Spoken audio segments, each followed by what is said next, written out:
Sumasagi na din ba sa isip mo ngayon kung anong big bike ang bagay sa'yo? Yung may power, speed, comfort, quality, at syempre, yung good, fair price. Ating tunghayan at alamin ang bagong CF Moto 450 NK. For today's video guys, ating aalamin on a quick review para sa isang perspective guys na ako 4 months na rin sa akin naman ng motor, itong 450NK, and hopefully matulungan ko kayo na in a span of 3.5 minutes is mabigay ko sa inyo yung mga insights ko kung ba't ko nga ba pinili ang motor na to. Kasi yun nga guys kung gusto niyo ng top speed, total specs, andyan naman si Mr. Jao Moto at syempre si Mr. Motowell para explain sa inyo yung other features ng motor na to.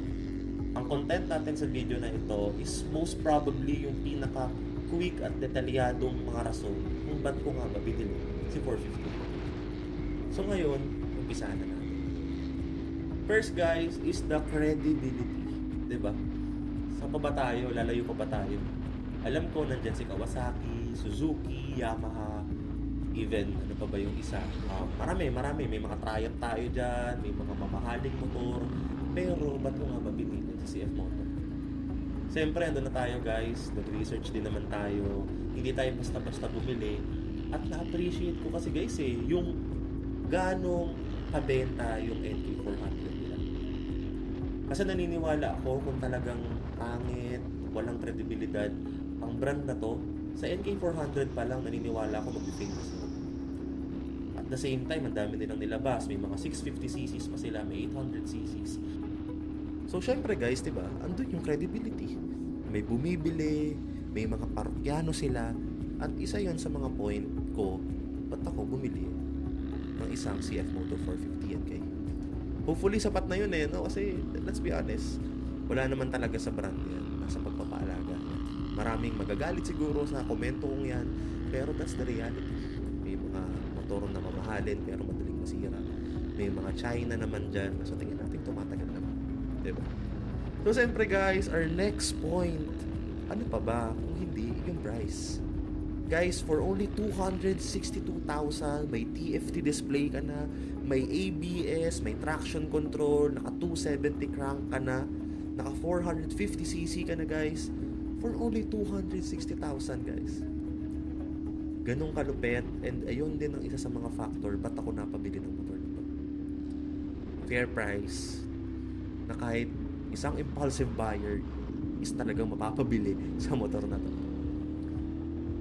And lastly, yung pinaka-last kong point kung ba't nga ba ako bumili ng isang 450NK is syempre guys, for sure ako kung nandito ka sa channel ko at pinapanood mo to, pareho tayo ng gusto. You know, we love naked bikes. May mga tao na mahilig sa sports bike, adventure bike, pero tayo, ako mismo, mahilig ako sa isang naked bike.